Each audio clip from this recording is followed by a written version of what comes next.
आप सुन रहे हैं डीजी मोटू बाबू की तरफ से मन कारी कारी कहथे का कहथे कारी कारी कहथे ते कारी है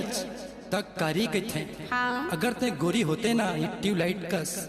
तो तोर सब गोरी गोरी कहती वो। ए जीजा काहे का मैं सही में कारी हूँ मगर मैं अमित कमल का कहथा सुने का कहथस ते कारी है मगर माँ कसम बहुत बड़ दिल वाली है जो सही में ए भले कारी हवच वो ए भले कारी हवच वो ए गणपत बजाते रहना यार। माँ कसम सारी दिल वाली हवच भले कारी हवच वो भले कारी हवच वो माँ कसम सारी दिल वाली हवच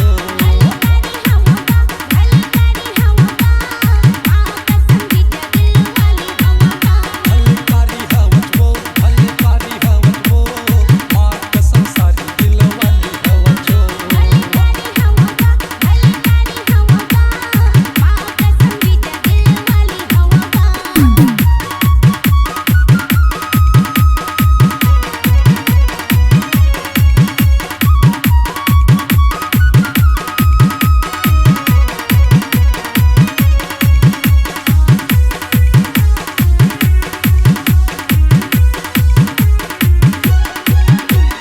चढ़ती जवानी तोर चढ़ती जवानी तोर लगे है पानी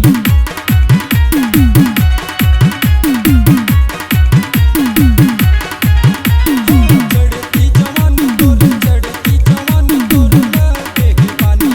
चढ़ती जवानी तोर चढ़ती जवानी तोर लगे है पानी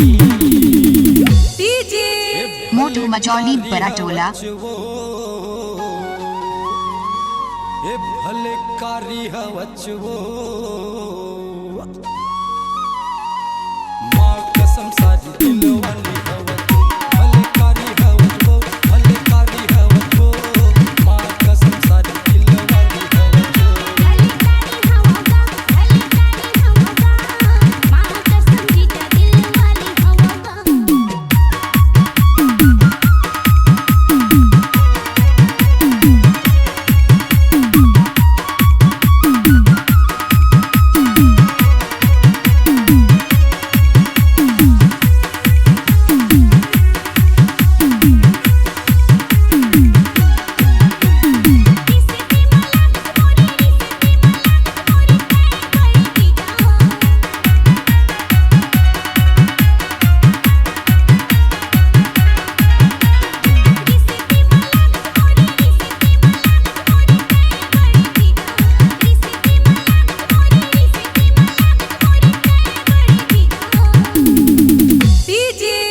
मोटू मचौली बड़ा टोला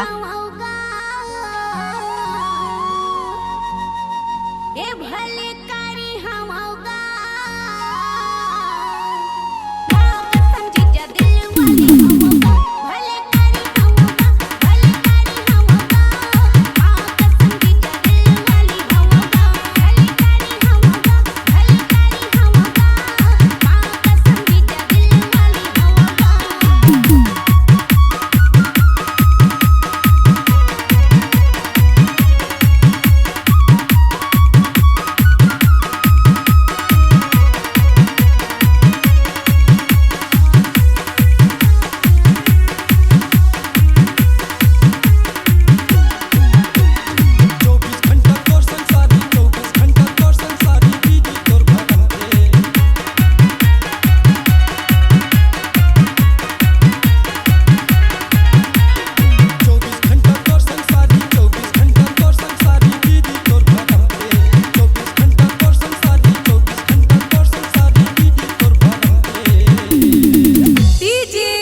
मोटू मचौली बड़ा टोला